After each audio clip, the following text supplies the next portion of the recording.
About to leave, already packing. Come with me, I'm not really asking. We'll get away to a place where we don't know. About to see the world in action, what we can be, life with no distractions. We'll get away, this is what we waited for. Take my hand, we'll make it somehow. We can't miss out.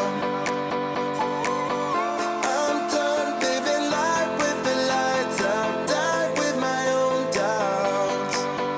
Be free with me. Let's go, let's be free with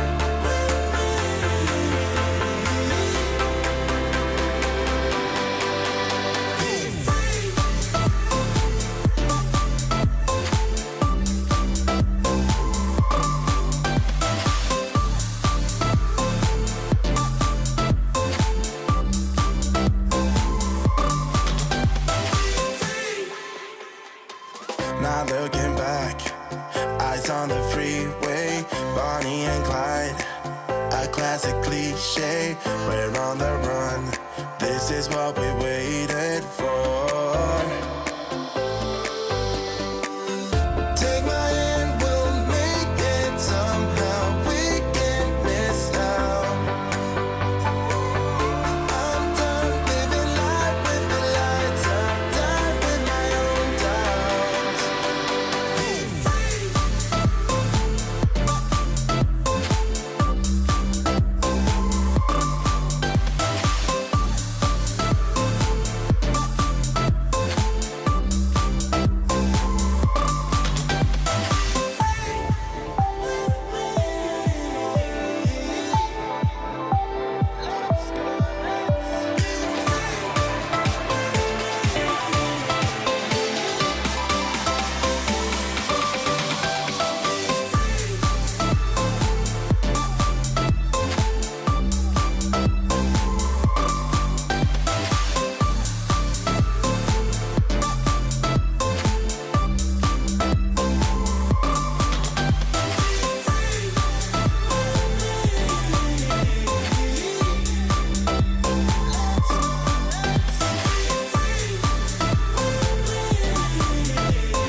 Hello there, and welcome to this evening's live stream, aka A Level Sociology, looking at positivism and interpretivism this evening. And joining me as ever, we've got Katie in the middle there. Hi, Katie. Oh, out of centre. Hello, hello, hello. And Craig over there on the right, as I'm looking at it. Hi. I think as you're looking at it as well. Are we all right this evening? Yeah, Yeah, absolutely good. Fantastic. Looking forward to today's session. Yeah, me too. We've got lots of activities to get through. Positivism and interpretivism. So, hopefully most students will be familiar with this, and they'll certainly be familiar with the things that we're going to be talking about and the content we're going to be talking about. But obviously some of the debates about that people get taught maybe a bit later sometimes. So we're not really looking at things like, is sociology a science and things like that tonight? Oh, we will do that another time. So can you tell us a little bit about what we're going to be covering, Craig? Okay. Yeah, so you're looking at positivism interpretivism. We're looking at it from a methods kind of viewpoint. There is a little bit in today's activity, sort of like, there is a little bit that where we start to look at it from a theoretical viewpoint and sort of like some of the differences between positivism and interpretivism. And there is one or two questions that might link in a little bit to year 13, but for the most part, we're looking at the research methods and the different features of positivism and interpretivism. Fantastic. Shall we get cracking with it straight away? I think we're going to Craig Let's go. first of all with a bubble quiz. We are, yeah. So in the bubble quiz, for those of you who haven't joined us before, what we do is we ask you a question and there are a number of correct answers. The number of correct answers can be between 0 and 4. What you need to do is to answer the question is you type into the chat box which of the letters you think are correct. So let's get on with our first question. So, which of the following features are commonly associated with positivist methods? Is it A, quantitative data, B, objectivity, C, validity, D, reliability? Which of those would we normally associate with positivist research methods?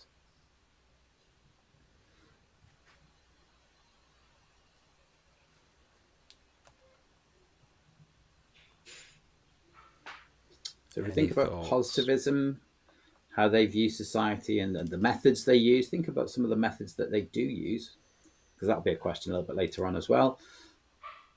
What type of data do they like? How do they, prefer their research to be objective or subjective?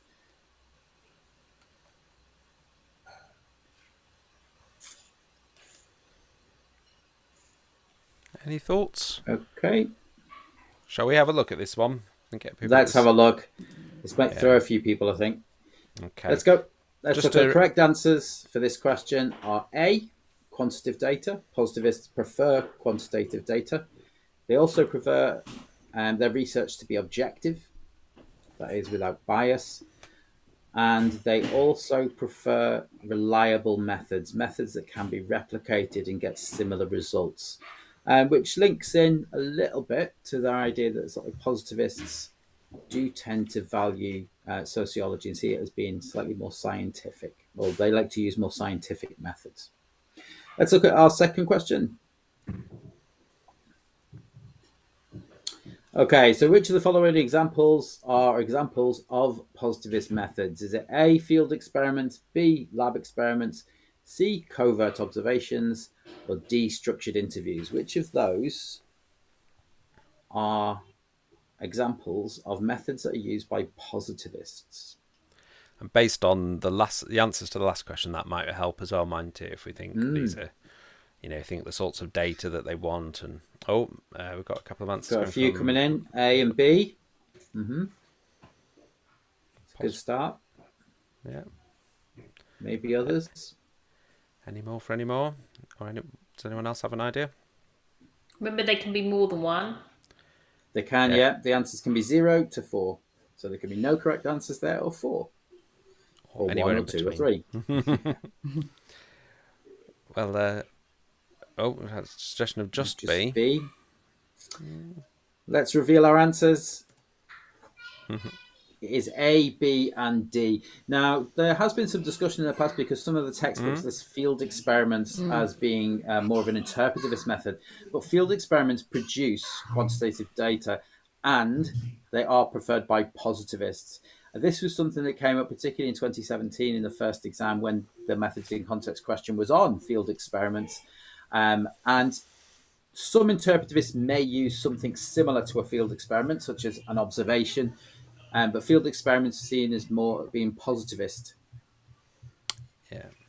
It's still trying to be scientific, isn't it? It's still trying to do an experiment. It is, obviously, yeah. it's there isn't They will get the ability to control. They will get quantitative data, and they will still look for levels of significance and things like that we don't touch, that we don't look at in on A level. But certainly you do if you were doing something like psychology. So it's seen as being a more scientific approach.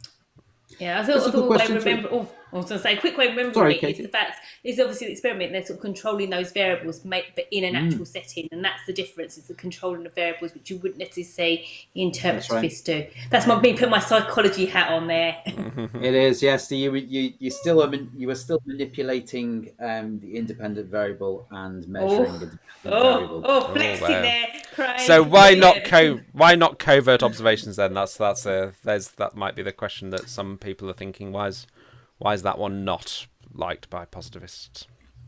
Covert observations, they are going to be slightly more subjective. They are you are going to be quite up close with people who you are observing, so therefore it's your subjective opinion that is coming across. Yeah. And it's likely to produce qualitative data, isn't it? Yeah, you're unlikely it's more likely to counting things. Yeah. Yeah, I mean, there may be some observations that might be used by positivists, but they tend to be more scheduled. Okay, so let's look at question number 3. Sorry, pardon me. Which of the following sociologists would you associate with positivist methods? So this might be something that people may or may not have done. But linking sociologists, which type of sociologist do we think? Who do we know might be a positivist?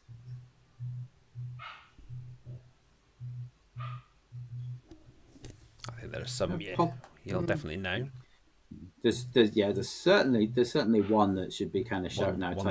One's leaping at out, least. Isn't it?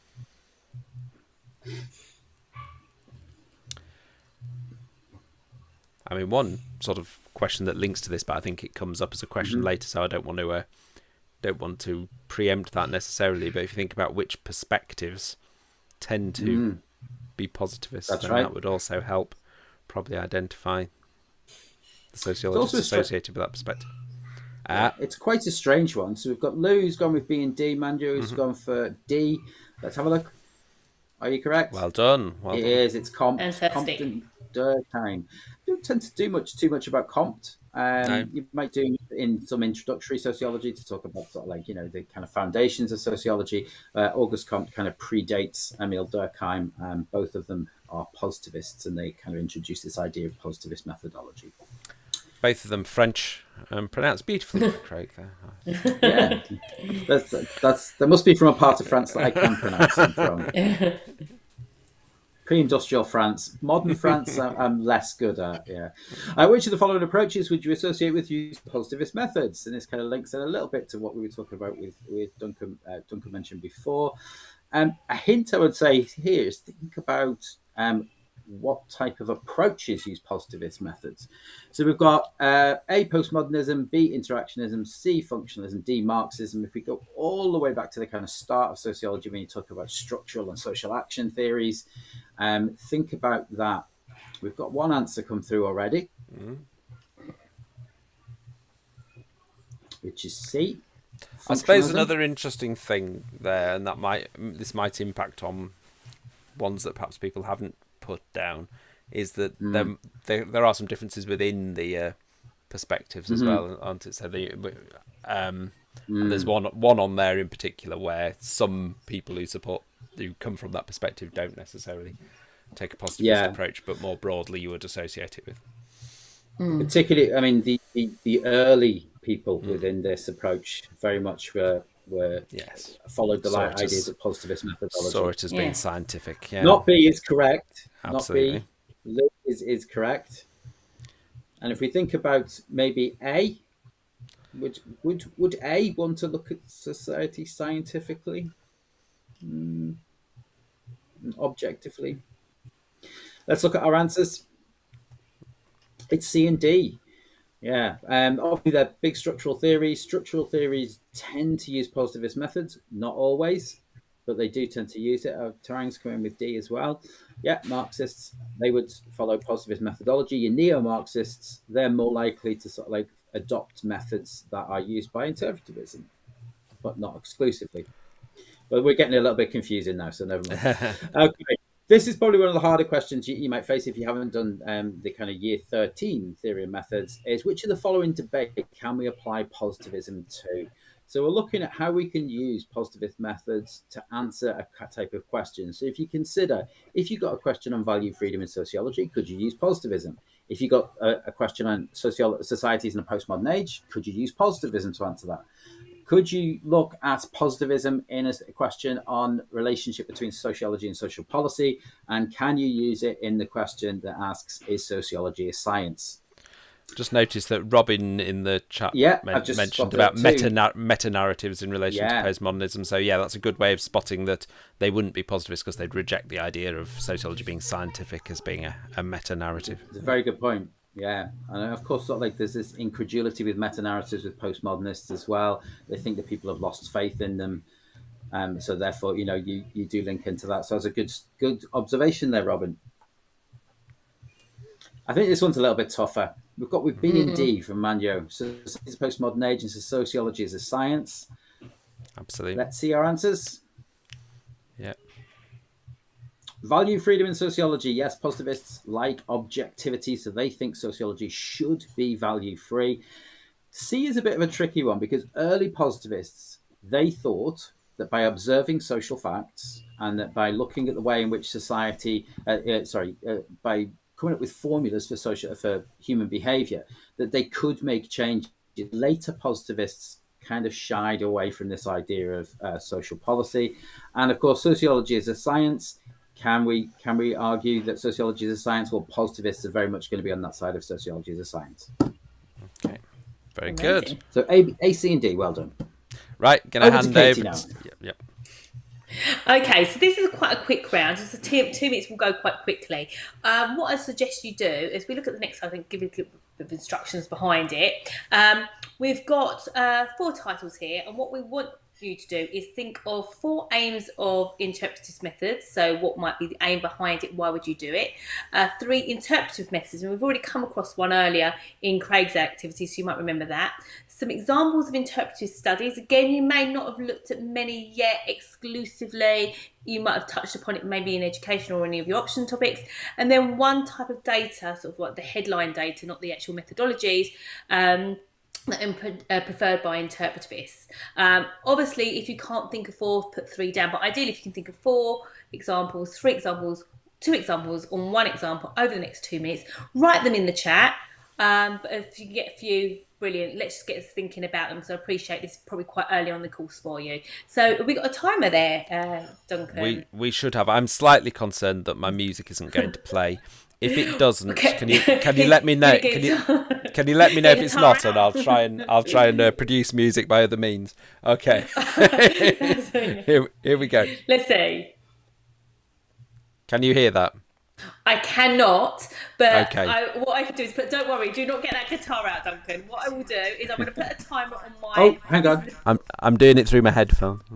I was going to say, I can hear something now. Oh, there we go. Very quiet. But let's start writing. I'm imagining you jigging there, have a little dance there, Duncan. So any ideas? Can you think of some aims? Why would someone want to carry out interpretive methodology? Some actual methods that they would carry out. So you might have looked at some of this when you were doing education methods in context. Some examples of studies that use interpretivist methods, and then the type of data that's preferred by interpretivists. So maybe going back to your methods in context knowledge there.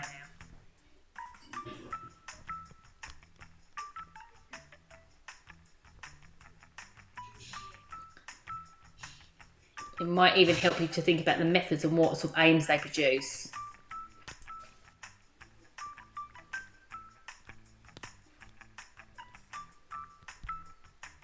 Are you actually dancing there, Duncan?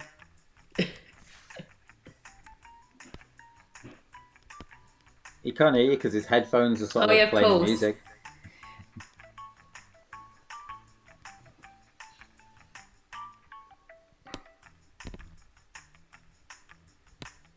I've got to admit, I'm a little dance here. It's kind of like very it is. It's very 60s, like kind of 60s jazz funk kind of deal going on there. I don't know what it is.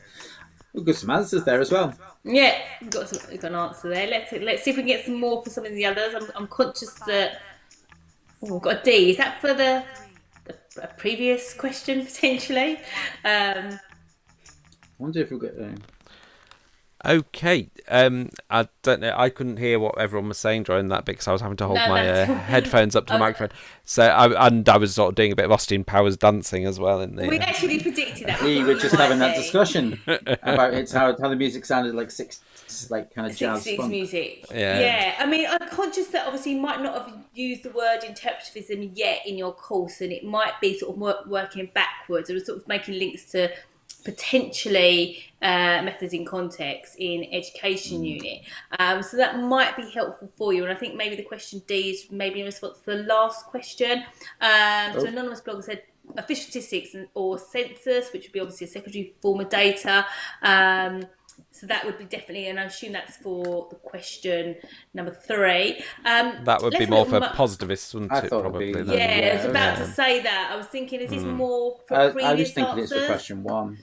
Yeah, I was thinking maybe. I was thinking it might be for question 1, type of data. Type of data. Yeah, maybe for the last question. So what we'll do is, I think what I'll do is I'll show you some of the answers, because the interpretivist is obviously the opposite of positivist, and maybe those answers are coming from the previous, might be a little bit of a lag. So we just show some of the answers, and this is cool. We can just do a bit of a revision on this as well. So if we go to the aims, is the opposite of positivism, and I think some of those answers have just come through and more for Craig's answers. So it's giving the voice to the underdog. And what we mean by that is those minority groups, you're sort of doing quite small scale research, so the opposite of this sort of secondary data, this large scale research. And you're giving them a voice. So it may be the voice of just one or two or very few amount of people that don't normally get heard.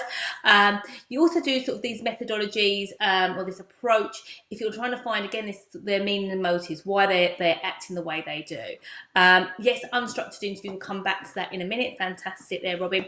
We've got Versine, or sometimes you might have referred to it as empathy, so getting those meanings, understanding someone's views from their point of view, putting your feet in their shoes, and also exploring, and I put this in inverted commas because I'm not sure how much of exposure to this word, but exploring micro society, so looking at society on a small scale rather than those sort of big structural debates. So again, it's stuff that you maybe have not looked at in a great detail at this point, but worth coming maybe back to this at a later date. Already mentioned, you've got unstructured interviews, definitely our interpretivist method would produce that sort of micro research, potentially diaries and letters, and Valerie Hay looked at that. And then we've also got, I think we talked about this earlier, but covert observations, but also non-participant observations, which could be covert or overt. So you might have looked at these methodologies in the education unit, but not necessarily have understood that they might be under the umbrella of interpretivism. So this is sort of maybe a bit of a refresher for you. And then we've got to number 2, which is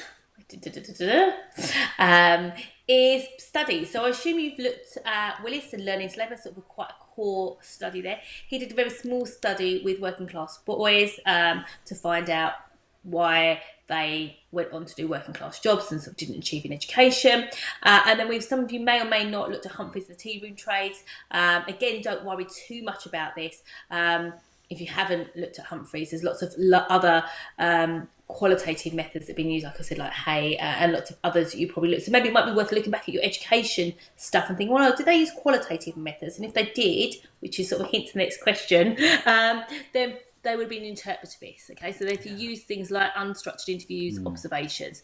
And then the next one is what I've just said, is they prefer qualitative. So a lot of you would have heard this word. You might not have heard the word interpretivist, but if you look at sort of like as a flow chart, interpretivists are the approach. They use qualitative methods and then take on those methodologies such as unstructured interviews, etc.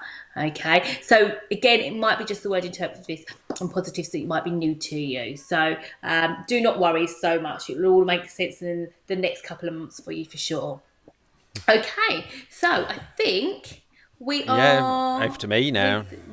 Oh, you're doing a big reveal. Let's go. Yeah, got a big reveal. So very much a methods focus now. What we're going to reveal are some clues towards a method, and what I want you to tell me is which method the clues are giving you, and see how early you can get it. Now, some of the early clues, it could be more than one possible method, so there will be an element of guesswork, I guess, if you happen to get it really early on. But let's see how we do. So, and bear in mind a lot of what you've learnt in the last couple of activities about the types of methods that interpretivists or positivists prefer and the type of data they prefer, etc. Okay, I'm a method favoured by positivists. So what do we remember about positivists? They're the ones that think sociology ought to be as scientific as possible. They prefer a particular type of data. They prefer certain methods, so that might help you. Anyone going to suggest a guess at this point? Obviously, it would have to be a guess. There are lots of possible methods favoured by positivists, but you never know. You might be lucky. Might give you a round of applause if you happen to. You've got a just in preparation. In preparation, you've got. I was just checking my button worked. I just trying to think how many methods there are, so you've got sort of a good chance. Okay, so we've got a couple of ideas there. Lab experiments, multivariate analysis, so experiments of some variation. Let's have a look at the next one. A series of questions are asked and answered. That narrows it down a bit.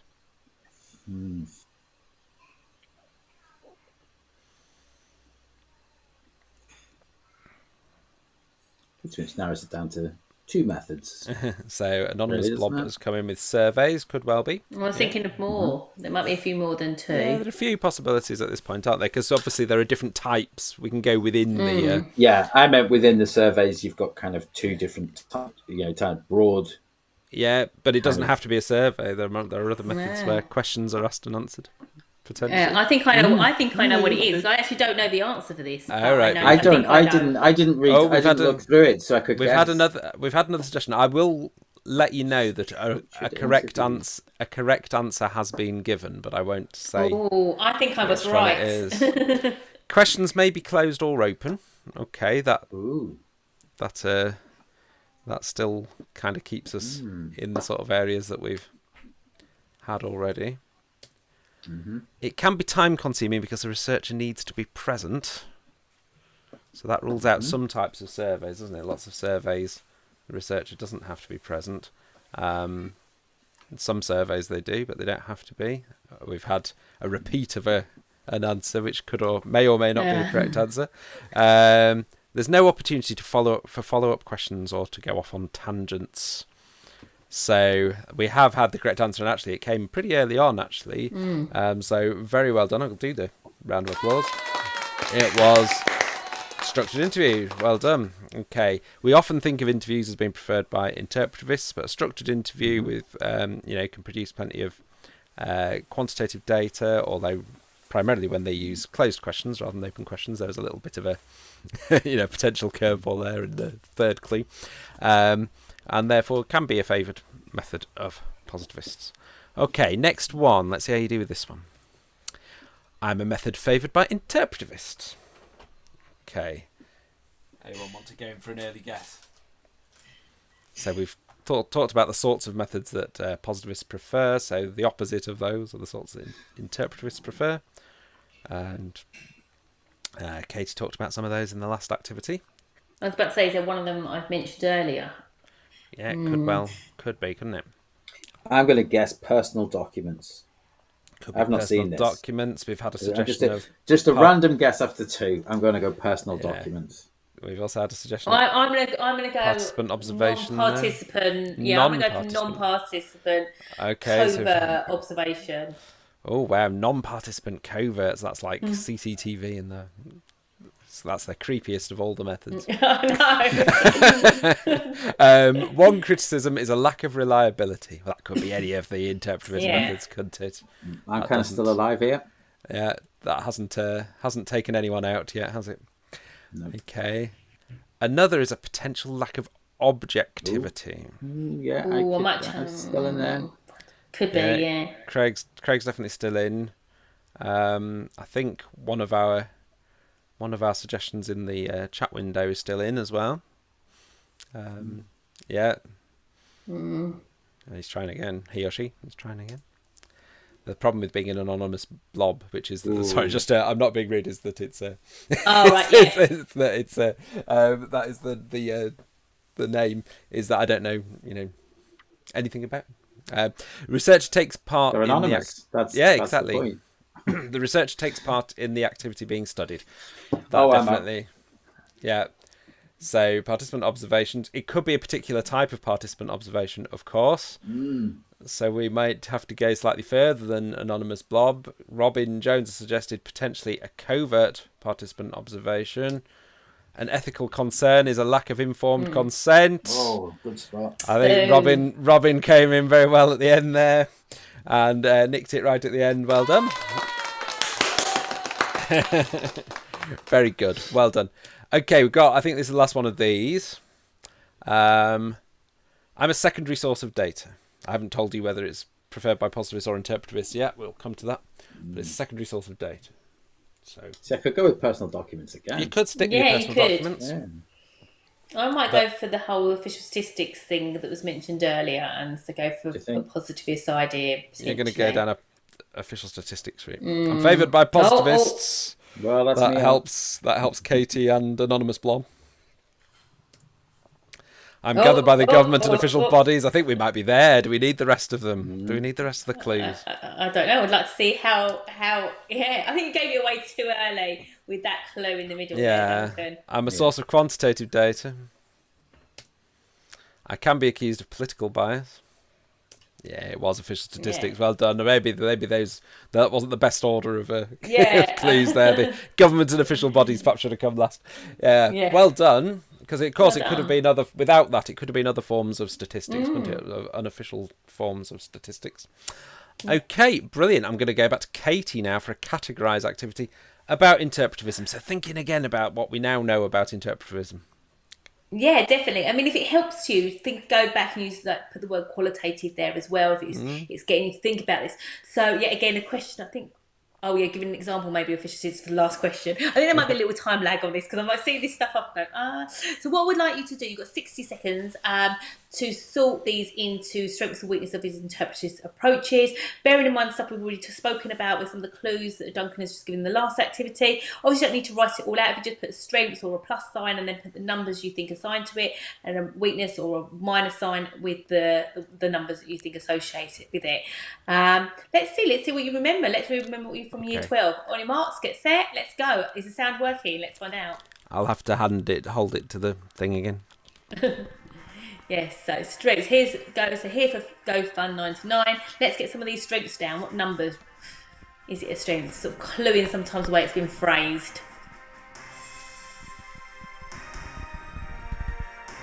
Oh, well done, Benny.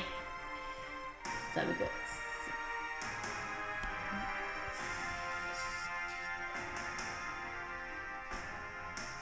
So we've all warmed up now. We're in it. We're in the game.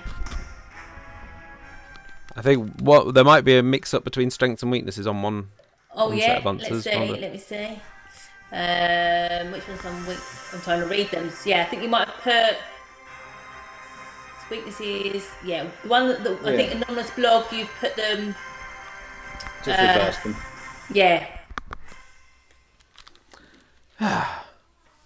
There we go. Sorry, I don't know how effective me holding the you can hear it. Headphones to the microphone is. Apologise if it causes everything to echo and stuff as well.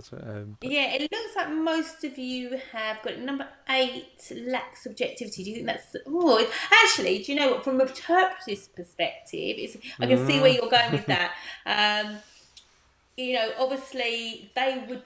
We're now going into this whole debate of sociology is a science or not, or whether it should be. For them, that isn't problematic because actually you don't want to be objective in some ways. So it almost can sit in the middle of the strength and the weakness. Well, that's my argument anyhow, because of the fact if you're an interpretivist, actually don't want to be objective. Subjectivity gives you that voice to the underdog, whereas obviously a positivist will come and go, well, you're not objective, you're not scientific, therefore your data isn't reliable and therefore loses that credibility potentially. So I think most of you got your answers, but I think just anonymous blog is just to switch it round a bit, that's fine. So let's look at the answers. I think most of you are on it. So obviously some of these words you should know. The difference between objectivity is obviously problematic. We just talked about lacking some scientific rigour. So it's going back into this debate of sociology as a science. Think of when you're evaluating them, like in this respect, it's positivists saying these things because obviously interpretivists are not looking for that scientific rigour. They don't think people can be measured scientifically and quantifiably, but obviously positivists do. Not generalisable, partly because obviously the sample is so small. You've got obviously higher validity. Sort of more truth, gives voice to the underdog, which we spoke about earlier, gives insight to hard to access topics, stuff that we wouldn't necessarily find out about, we might not be necessarily truthful about it in, say, a questionnaire or some sort of other quantitative methods. And then, as we talked about earlier, gives meaning and motives to your research. So some great answers there. Well done, guys. I think you've warmed up. So I'm expecting good things for the next activity. Who's doing on the balance? It's me, Katie. I'm doing on balance. One of the questions you may get asked, as potentially sort of like as a 20-mark essay or maybe a 10-mark essay, is looking at the idea that positivist methods are better used to study society. And it could be phrased in the way that positive methods are best suited to studying society today, or it could be phrased the other way. Interpretivist methods are best suited to studying society today. So what we're going to do is we want you to identify a reason why positivist methods might be best suited to studying society today. Remember that positivists tend to look at big structural social issues. Is that something that we might look at in society today? So what we want is reasons why positivist methods might be best suited. So a couple of advantages of positivist methods, really.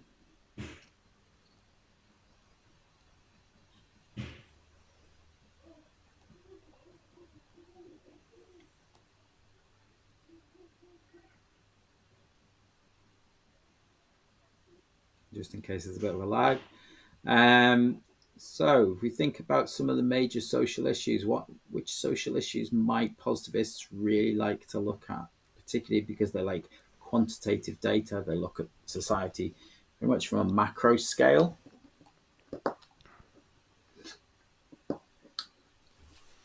Should we see what you put, Craig?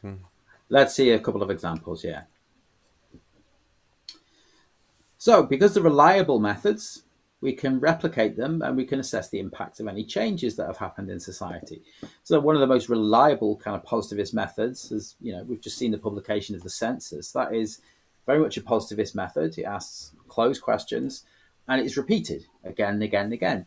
So can be generalized in a macro perspective. Greater reliability in tests. Well done. I think there was a little bit of a lag, just a kind of bit of delay there. Also, positivist methods can help us to provide big trends in society. So they can give us an idea of an overview of things like social class difference, gender differences, differences between different ethnic groups.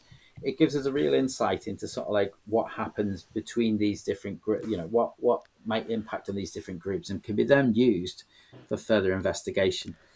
And despite what some postmodernists might say about such things, these are still very significant issues in contemporary society. They are. I mean, there's a lot to be said about gender, ethnicity, class, and other of these issues at the moment. Inequality. When you consider contemporary society, there are still major issues about social class, gender, and ethnicity. Let's look at the interpretivist viewpoint now. So our next one is we would look at why are interpretivist methods better suited to studying society today. So Anonymous Blog, you've gone with some disadvantages, doesn't provide enough reason or potential factors. Yeah. That is a good one for interpretivism, because interpretivists would criticize postmodernists and say, well, actually, it just gives us surface data. Interpretivists would say that positivists only give us that, only give us surface data. They give us trends, but they don't explain why things happen. And I think that Hannah's come up with something very similar there. Disadvantaged interpreters argued positivist methods cannot understand the meaning behind people's actions. Brilliant. Some of the benefits to using interpretivist methods there is because it gives us a higher validity. It helps us to understand the cause, which is what both Anonymous Bob and Hannah have said. And the greater diversity of experiences in society means that we need qualitative data. We need to understand, because not everybody is motivated by the same thing. So we do need to get an in-depth understanding of why things happen and why people why people act the way they do. So there's some good responses there.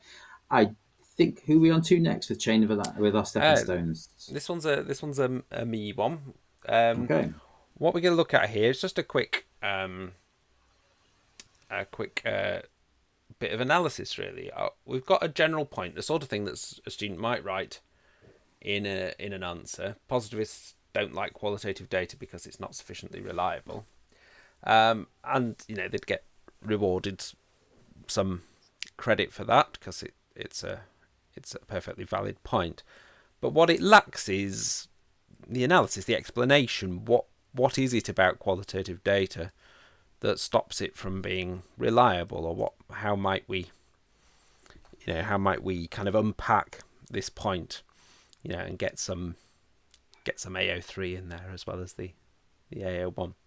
So there are various ways you could go with this. So I mean, obviously I've got 2 steps on my stepping stones. Yours won't necessarily be identical to mine because there are different ways you could unpack this. But have a little go. What is it about qualitative data that positivists would say makes it unreliable, makes it lack reliability. Why does it? We can almost look back to those sort of weaknesses that we sort of spoke about earlier, couldn't we? Thinking about some of those. Yeah. Because obviously we'll often put it the other way around, won't we? That positivists prefer quantitative data because it is reliable.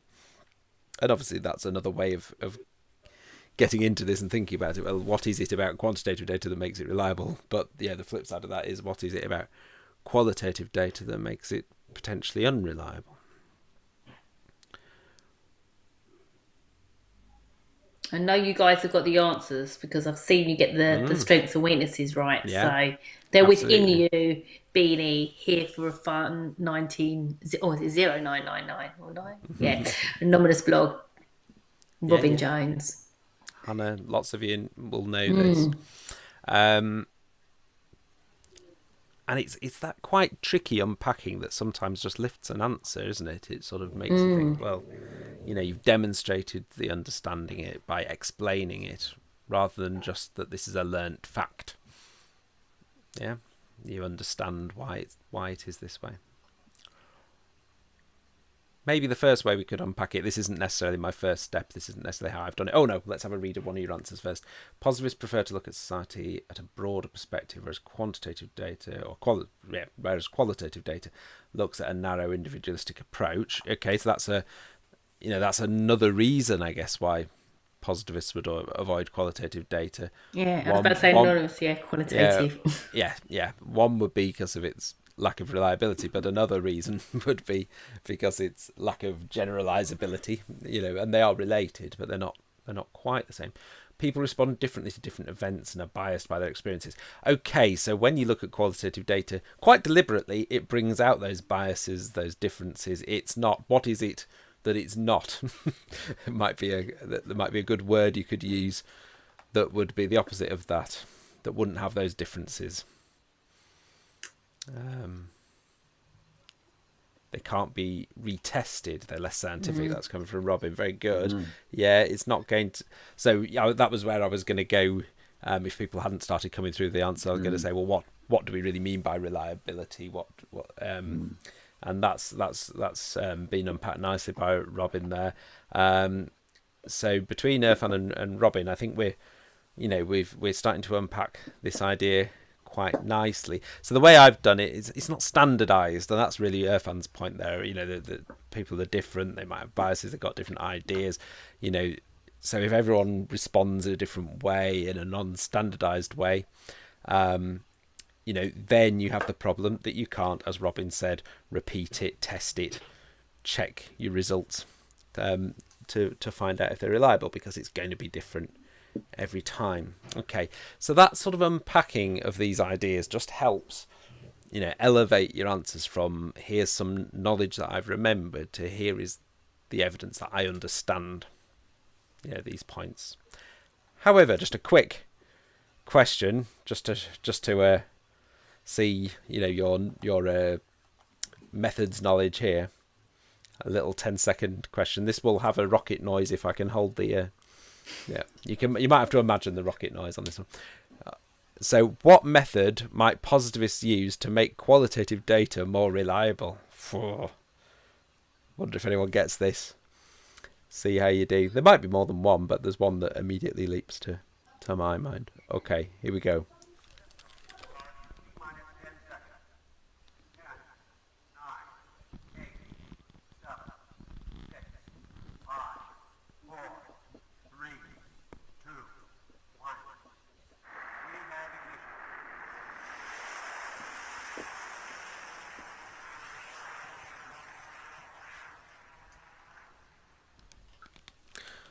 Okay, so I had a suggestion they may use closed questionnaires. So questionnaires could produce qualitative data, and you might avoid that by making them closed. Perhaps like a way to you could retest the method. Yeah, there's very much it's kind of a psychological kind of test retest. Test retests increases reliability. Yeah. Yeah, but I suppose, as we just said in the previous question with qualitative data, a lot of the qualitative methods, if you did it again it wouldn't really help with that reliability, because it would just be different. It's just different people saying different things, wouldn't it? That's part of the reason why positivists wouldn't like it. With the closed questionnaires thing, that's quite an interesting one, isn't it? Because you can kind of give, if you like, more qualitative responses through things like scales. To what extent do you agree with this and that kind of thing, and therefore you can go beyond. You can get a kind of qualitative type response, but still have it, in a reliable way. I was going for, we've got to take a larger amount of research, a bigger group. Yeah, I was going for a whole new method, a different method. So let's say you were looking at qualitative data such as media reports, news stories, maybe diaries, personal documents. And there's something positivists could do with that research in order to be able to come up with some reliable data from it, rather than just lots of words. In other words, they could make it quantitative somehow. Has anyone got an organisational method they could use? It may be a method that students may not have covered. Content analysis. Oh, well, I mean, if I say their word count for the topic, that's an example of the sort of thing you could do in a content analysis. Yeah. So, sorry, Craig, you were going to say something about. Yeah, I was going to say it's certainly a method. Sort of like if you're doing some things like media and stuff like that, you're more likely to use content analysis, thematic analysis, all of those type of things. Yeah. But it's one of those that you may not have covered before. No, but it's quite a useful thing just to be aware of, because it's a really nice little bit of evaluation or a little extra point you could put there. That it is possible to create quantitative data out of qualitative data. Yeah. It's definitely a nice kind of evaluation point there, isn't it? Absolutely. So I think this is our last activity now from Katie. We've got some anagrams for you. I feel bad though, Duncan. Why? That means we've replaced this word smash. Hopefully it's equally as fun. I felt we couldn't really have conundrums and word smash. That was too. That was too much fun for it. Too much fun. Okay, so to stop you from having too much fun, there's quite a few here actually. So we don't have to do all of them. To be fair, I'm conscious of time, and you guys probably want to sort of have a chill out of an evening, so maybe we'll just do a couple of them. But what I've done is they're all key terms related to interpretivism. I'm not going to say much more than that, other than they're sort of not. They're just phrases or words. Most of them think of words, and they've been changed into another word, but you've got to sort of rearrange them back into the word that's correct, if that makes sense. Anagram. Yep. Yeah, anagram. That's the word I was looking for.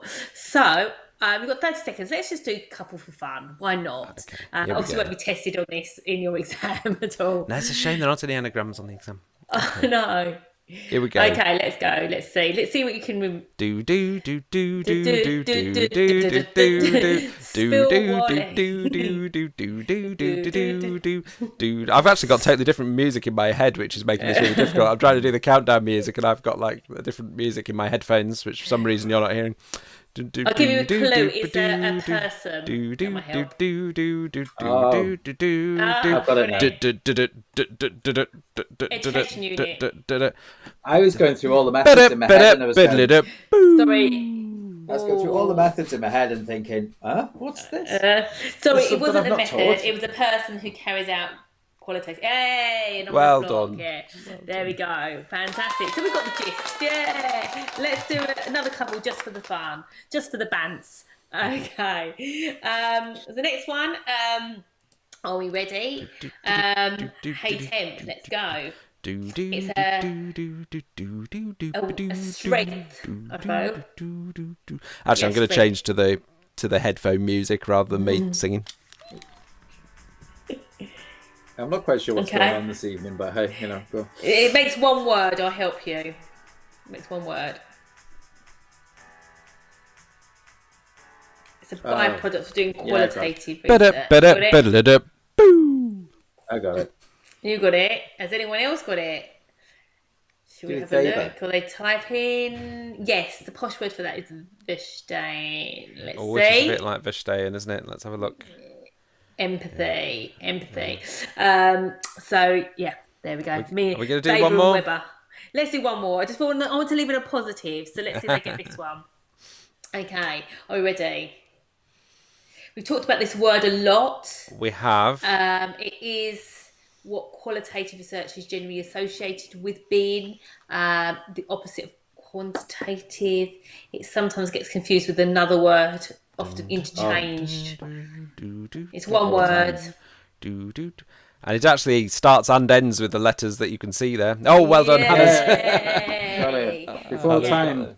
Well done, validity. Did it. Boom. Okay, so a little bit of fun. And thank you for putting up with us today. I do appreciate it. And for some of you, there's been a lot of either new knowledge, because obviously sometimes you put it under the sort of the heading of qualitative, quantitative before, and some of it's just a refresher. You probably haven't looked at this since probably, I'm just guessing, around March time, maybe. I don't know. I'm trying to think where you might have been taught it even earlier, maybe. So yeah, so good to do some revision. So well done, guys. Give yourself a pat on the back for sure.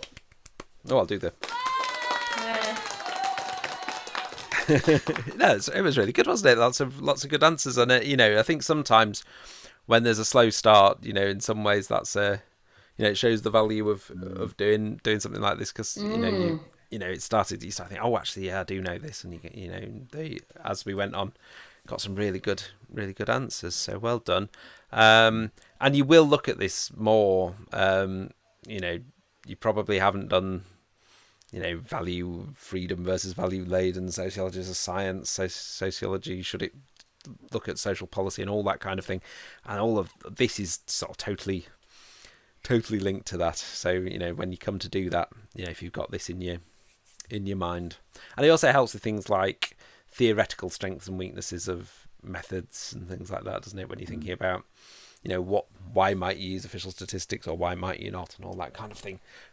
Being aware of what positivists and interpretivists think about these things is really, really valuable. That's great. Well, thank you very much, Katie and Craig. Thank you very much, everyone that's taken place this evening. Obviously, lots more people will watch this over the coming days and weeks. So to help them find it, if you haven't already, if you could click the thumbs up button, and that'd be great. And if you're not already subscribed to Tutor to You on YouTube, then if you do, then you'll find out about these in future. Next week we're back, aren't we? We've got a couple more sessions, and I'm trying to remember what we said we were going to do, and it's might have been methods based, was it, or are we going to, or was it education? I thought we were just going to do a few blasts before we just I think we were going to do one on education, one on family. I think, So I think it might be some education next week. So some nice year 12 revision for those of you who are in year 13, but also nice and current if some of you are from year 12 and are wanting to join as well and to challenge yourselves. That'd be fine too. So we'll be looking at some aspects of education next week. We'll narrow it down nearer the time. Okay. Definitely. Okay. So thanks very much, everybody. We will see you soon. Have a good evening. Cheers. Night. Take care. Bye.